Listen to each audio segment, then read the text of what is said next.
Good morning students. आपण photo electric इफेक्टचे observations पाहत आहोत. मी तुम्हाला काल सांगितलं होतं की 9 ऑब्झर्वेशन्स आहेत. तर त्याच्यापैकी आपले जवळपास 7 ऑब्झर्वेशन्स झालेले आहेत. आज 8 राहिलेले 2 ऑब्झर्वेशन्स आज आपण घेणार आहोत आणि त्याच्यानंतर मग त्याच्यावरती डिपेंड असणारा एक न्यूमरिकल आपण स्टडी करणार आहोत.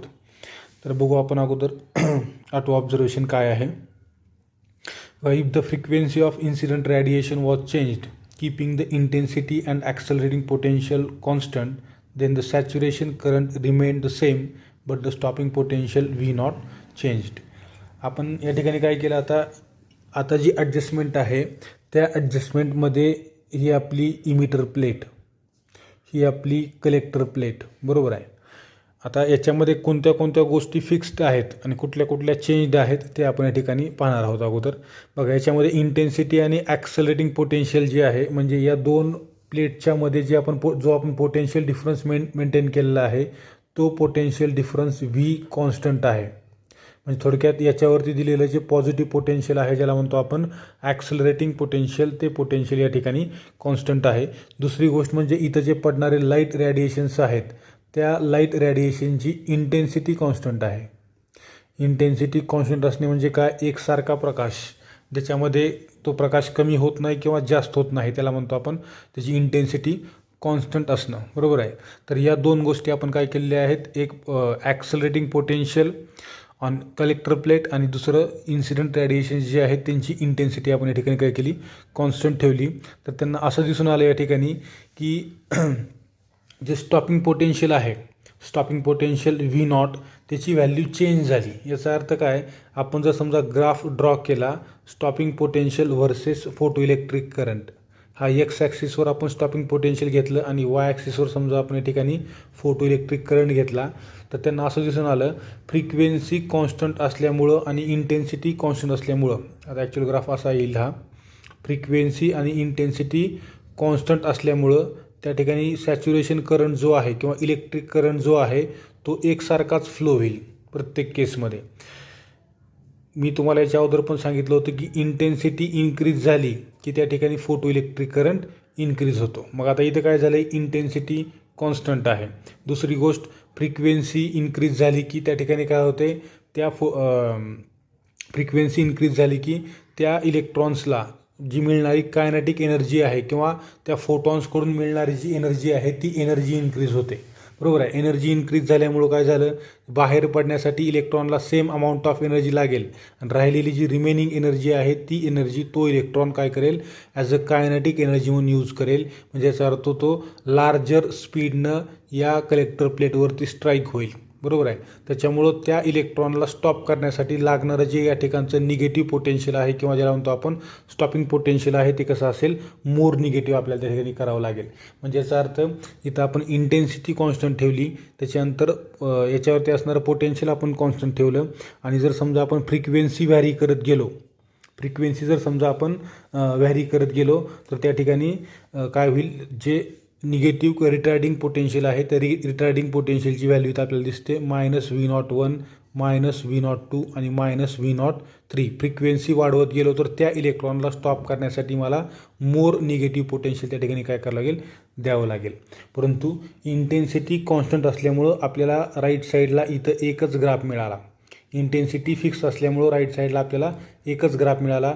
पॉझिटिव्ह पोटेन्शियल पण कॉन्स्टंट आहे, त्याच्यामुळं या ठिकाणी ठराविक लिमिटपर्यंतच वाढ झाली इलेक्ट्रिक करंटमध्ये आणि परत इलेक्ट्रिक करंट हा काय झाला, इथं कॉन्स्टंट झाला. परंतु त्याच इलेक्ट्रिक करंटला स्टॉप करण्यासाठी निगेटिव्ह पोटेन्शियल पहिल्यांदा मला -V01 द्यावं लागलं. फ्रिक्वेन्सी आणखीन थोडी वाढवली तर निगेटिव्ह पोटेन्शियल नंतर आणखीन वाढवावं लागलं, म्हणजे मोर निगेटिव्ह करावं लागलं, ते -V02 झालं.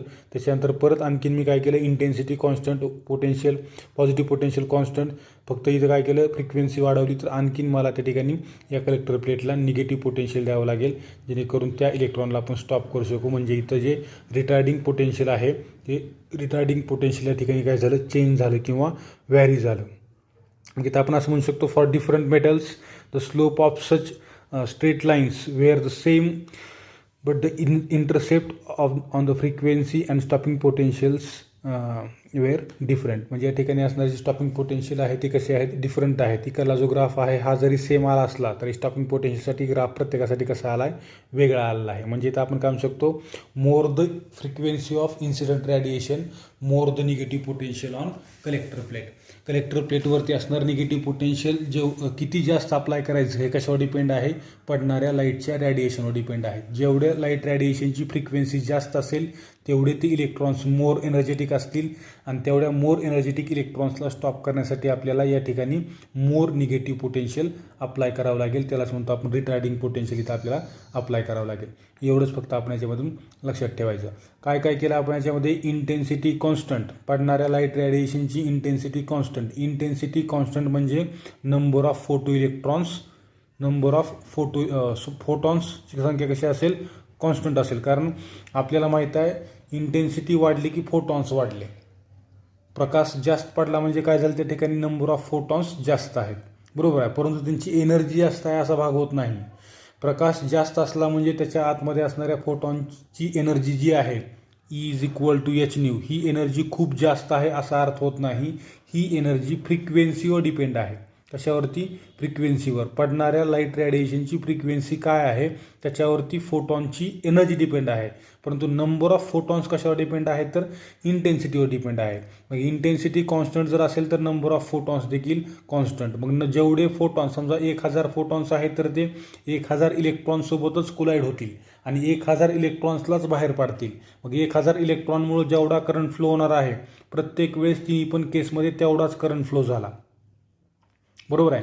प्रत्येक वेळेस तिन्ही पण केसमध्ये 1000 इलेक्ट्रॉनमुळं फ्लो होणारा जो करंट आहे हा तेवढाच करंट फ्लो झाला. त्यामुळे तिन्ही पण केसमध्ये या ठिकाणी काय झालं, जो इलेक्ट्रिक करंटचा ग्राफ आहे राईट साईडला तो कॉन्स्टंट आला, सेम आला, बरोबर आहे.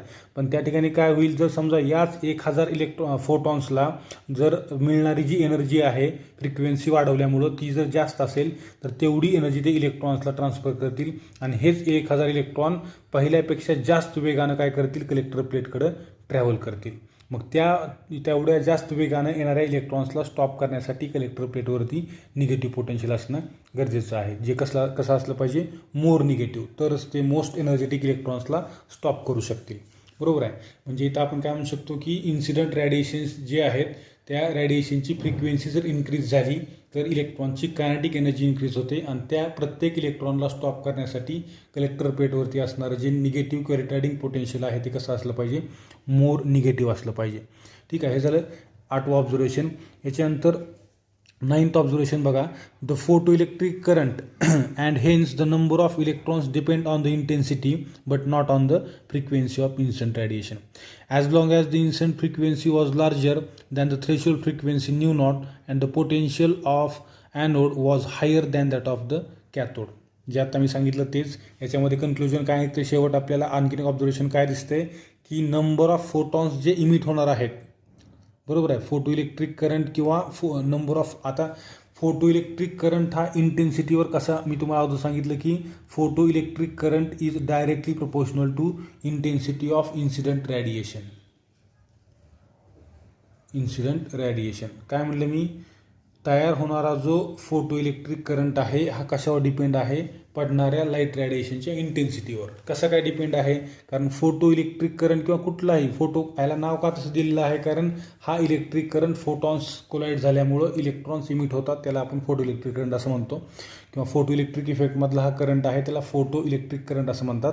आता बघा याच्यामध्ये करंटची डेफिनेशन काय आहे, number of electrons per unit time. एका सेकंदाला किती इलेक्ट्रॉन्स एखाद्या कंडक्टरच्या क्रॉस सेक्शनमधून फ्लो झाले या डायरेक्शनला किंवा या डायरेक्शनला, आपण त्याला काय म्हणतो, इलेक्ट्रिक करंट असं म्हणतो.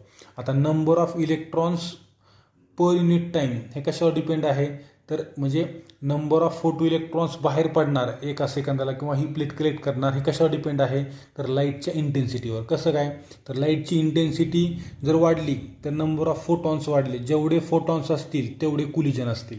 समजा याच्यामध्ये 1000 फोटॉन आहेत तर 1000च कुलिजन होतील आणि 1000 इलेक्ट्रॉन बाहेर पडतील. समजा 2000 फोटॉन्स आहेत तर 2000 कुलिजन होतील आणि 2000 इलेक्ट्रॉन्स बाहेर पडतील. म्हणजे आपण काय म्हणू शकतो या ठिकाणी की नंबर ऑफ इलेक्ट्रॉन्स किंवा photo electrons emitted per second is directly proportional to intensity of incident radiation.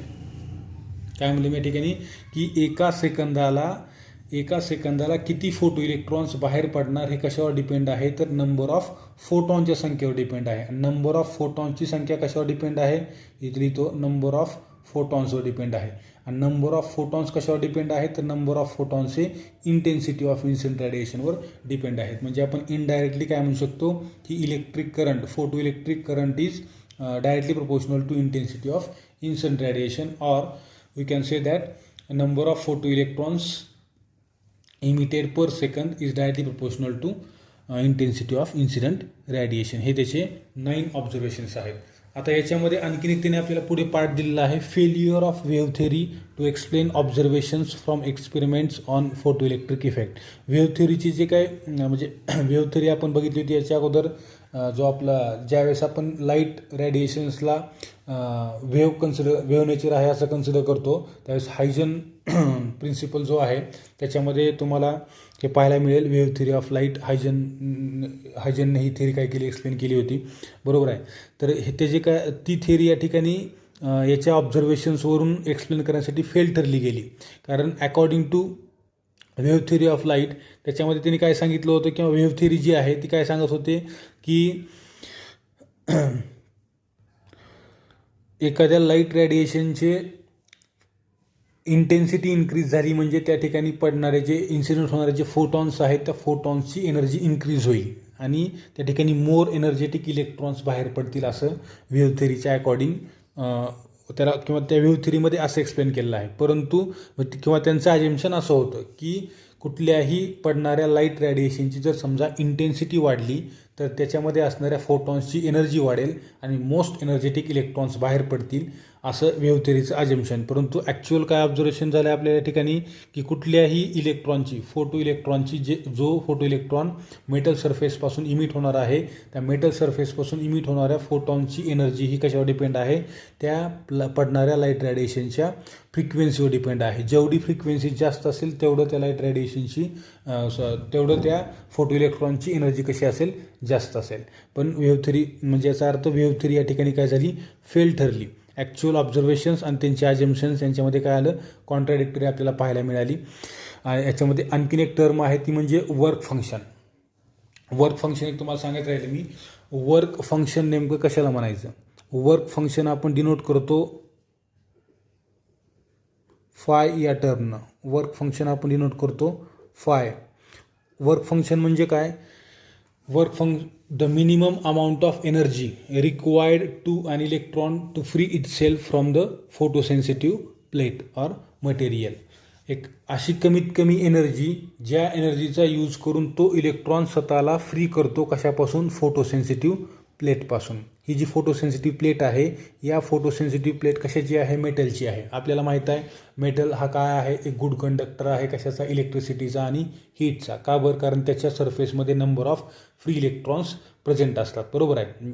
Free electrons म्हणा किंवा त्यांना व्हॅलन्स इलेक्ट्रॉन म्हणू शकतो, which are loosely attached or bounded to the outer most shell of atom. ॲटमच्या outer most शेलमध्ये असणारे जे electrons आहेत त्यांना आपण व्हॅलन्स किंवा फ्री इलेक्ट्रॉन्स असं म्हणतो, ज्यांना सफिशियंट अमाऊंट ऑफ एनर्जी मिळाल्यानंतर ते इलेक्ट्रॉन्स काय होतात, लगेच फ्री होतात, बरोबर आहे. कशासाठी, कंडक्शनसाठी अवेलेबल असतात किंवा हीट ट्रान्सफर करण्यासाठी अवेलेबल असतात. आता ही जी काय मेटल प्लेट आहे, मेटल प्लेटच्या आउटर सरफेस, आउटर लेअर जी आहे त्याच्यामध्ये number of free electrons present आहेत. तर ते जे इलेक्ट्रॉन्स आहेत त्या इलेक्ट्रॉनला ज्यावेळेस सफिशियंट अमाऊंट ऑफ एनर्जी मिळते त्यावेळेस ते इलेक्ट्रॉन्स काय करतात, स्वतःला त्या मेटल सरफेसपासून फ्री करतात. तर त्या इलेक्ट्रॉनला त्या मेटल सरफेसपासून फ्री होण्यासाठी लागणारी जी एनर्जी आहे त्या एनर्जीला आपण काय म्हणतो, किंवा ते करावं लागणारं जे वर्क डन आहे त्यालाच म्हणतो आपण work function. Work function is measured in electron volt. Work function measure करायचे जे युनिट आहे ते इलेक्ट्रॉन वोल्ट आहे. इलेक्ट्रॉन वोल्टला ज्यूलमध्ये कसं कन्वर्ट करायचं तुम्हाला माहीत असलं पाहिजे. 1.6 × 10⁻⁹ कुलमनं ज्यावेळेस आपण त्याला मल्टिप्लाय करतो त्यावेळेस इलेक्ट्रॉन वोल्टला आपण ज्यूलमध्ये कन्वर्ट करू शकतो. तर ते आपण न्यूमेरिकल बघत असताना आपण ते पाहणार आहोत. समजा असं म्हणू शकता 1 electron volt is equal to 1.6 × 10⁻⁹ joule. हा दोघांमधला कन्व्हर्जन फॅक्टर आहे. थोडक्यात वर्क फंक्शन म्हणजे काय, एक अमाऊंट ऑफ एनर्जी एक ठराविक एनर्जी जी त्या इलेक्ट्रॉनला त्या मेटल सरफेसमधून फ्री करण्यासाठी किंवा मेटल सरफेसमधून बाहेर पडण्यासाठी लागते. आता ज्यावेळेस मेटल चेंज होतो त्यावेळेस प्रत्येक मेटलचं वर्क फंक्शन देखील चेंज होते, कारण प्रत्येक मेटलसाठी कुठलाही एक पर्टिक्युलर मेटल त्या मेटलमध्ये असणाऱ्या प्रत्येक इलेक्ट्रॉन्सला बाहेर पडण्यासाठी सेम अमाऊंट ऑफ एनर्जी लागते. जर तुम्ही मेटल चेंज केला तर त्याचं वर्क फंक्शन देखील चेंज होतं आहे. आपल्या बुकमध्ये काही त्यांनी दिलेले आहेत मेटल्स आणि त्यांचे वर्क फंक्शन. जसं की पोटॅशियम आहे, पोटॅशियमचं वर्क फंक्शन आहे 2.3 इलेक्ट्रॉन वोल्ट. याचा अर्थ त्याला तुम्ही कन्वर्ट करू शकता 2.3 × 1.6 × 10⁻⁹ जूल एवढी एनर्जी एका इलेक्ट्रॉनला लागेल त्या पोटॅशियमच्या मेटल सरफेसमधून फ्री होण्यासाठी किंवा बाहेर पडण्यासाठी. जर समजा तुम्ही त्या ठिकाणी मेटल सरफेस चेंज केला, सोडियम घेतला, फ्रिक्वेन्सी तीच आहे, लाईट रेडिएशनची इंटेन्सिटी तीच आहे, ॲक्सिलरेटिंग पोटेन्शियल देखील तेवढंच आहे, फक्त तुम्ही मेटल चेंज केला. तर मेटल चेंज केला तुम्ही सोडियम समजा, तर सोडियममधून बाहेर पडण्यासाठी त्याच्या इलेक्ट्रॉनला 2.4 इलेक्ट्रॉन वोल्ट एवढं वर्क फंक्शन लागेल किंवा एवढी अमाऊंट ऑफ एनर्जी लागेल. कॅल्शियमच्या बाबतीमध्ये 2.9 आहे, झिंकच्या बाबतीमध्ये 3.6 आहे, सिल्वर 4.3 इलेक्ट्रॉन वोल्ट आहे, ॲल्युमिनियम 4.3 आहे, टंगस्टन 4.5 आहे, कॉपर 4.7 आहे आणि निकेल 5.0 आहे आणि गोल्डच्या बाबतीत सर्वात जास्त आहे 5.1 इलेक्ट्रॉन वोल्ट. तुम्ही जर या ठिकाणी गोल्ड प्लेट जर चॉईस केली तर गोल्ड प्लेटमधून त्याच्या इलेक्ट्रॉनला बाहेर पडण्यासाठी 5.1 इलेक्ट्रॉन वोल्ट एवढी एनर्जी त्या ठिकाणी लागेल. ठीक आहे, या ठिकाणी थांबू आपण. नेक्स्ट व्हिडिओमध्ये आपण Einstein's postulate of quantization of energy and photoelectric equation आपण घेणार आहोत. ठीक आहे, थँक्यू.